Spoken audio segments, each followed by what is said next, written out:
Students, आज का हमारा टॉपिक है मोशन इन वर्टिकल सर्कल। ये देखिए, जैसे ये इस तरह से जो मोशन हो रही है वो एक वर्टिकल सर्कल में हो रही है। हम इसी मोशन को स्टडी करेंगे। जैसे ये हमने सपोज एक सर्कल बनाया है जो एक वर्टिकल सर्कल में मोशन करते हुए पार्टिकल का पाथ है। जैसे किसी टाइम वो पार्टिकल यहाँ पे है जो वर्टिकल से थीटा एंगल बना रहा है। सपोज यहाँ से यहाँ तक की दूरी, ये जो दूरी है ये इसकी रेडियस है सर्कल की, दिस इज आर। और मान लिया किसी टाइम पे ये पार्टिकल यहाँ पहुँचता है तो वो ग्राउंड से h हाइट पे आ जाता है। तो ये जो डिस्टेंस रह जाता है ये रह जाता है r माइनस एच। यहाँ से यहाँ का हो गया h।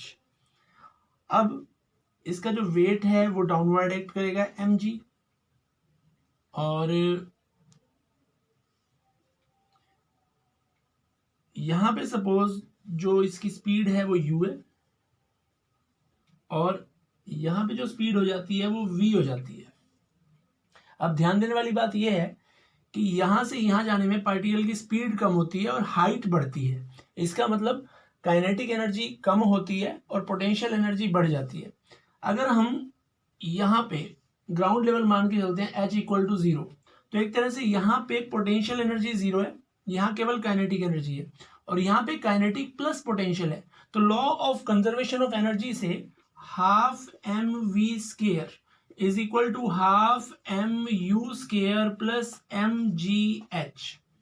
क्या मतलब हुआ इसका कि यहाँ पे जो total kinetic energy plus potential energy है वो यहाँ पे काइनेटिक एनर्जी के इक्वल है, क्योंकि यहाँ पे केवल काइनेटिक एनर्जी है, पोटेंशियल 0 है। तो यहाँ से m कैंसिल कर सकते हैं, या फिर v square is equal to U square plus 2gh, या फिर v square minus U square is equal to 2gh।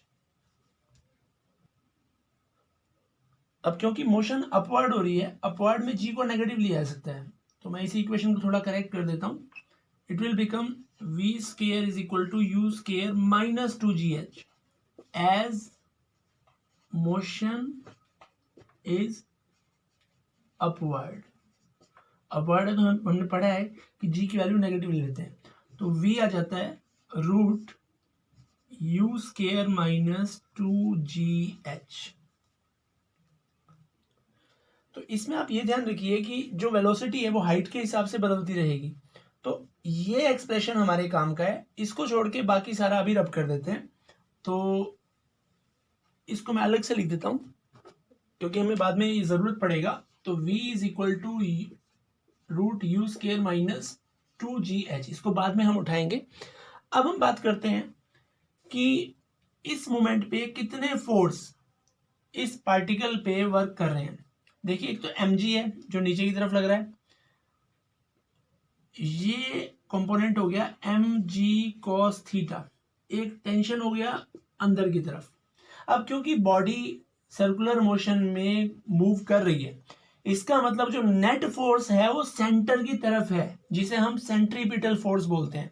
तो t अंदर की तरफ, mg cos थीटा बाहर की तरफ, तो t minus mg cos theta is equal to mv square by r, यानी कि जो रिजल्टेंट इनवर्ड फोर्स है वो सेंट्रीपिटल फोर्स के बराबर है, क्योंकि किसी भी बॉडी को सर्किल में चलने के लिए सेंट्रीपिटल फोर्स चाहिए होता है।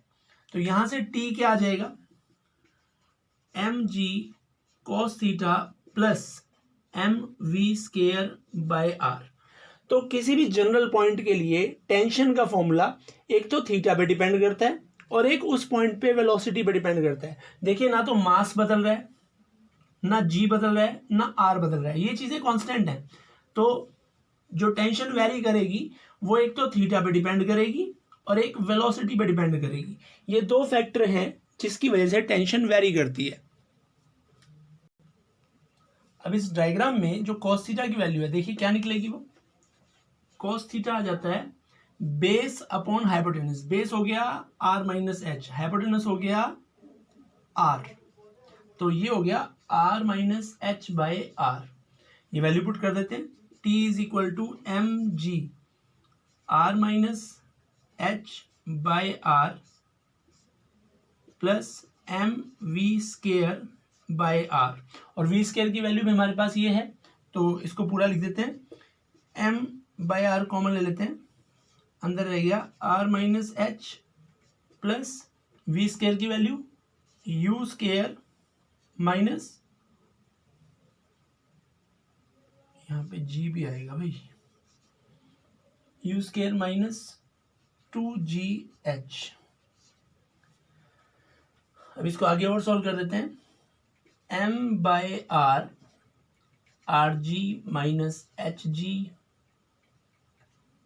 Plus U square minus 2GH, 2GH और GH 3GH, तो फॉर्मूला बन जाता है T इज इक्वल टू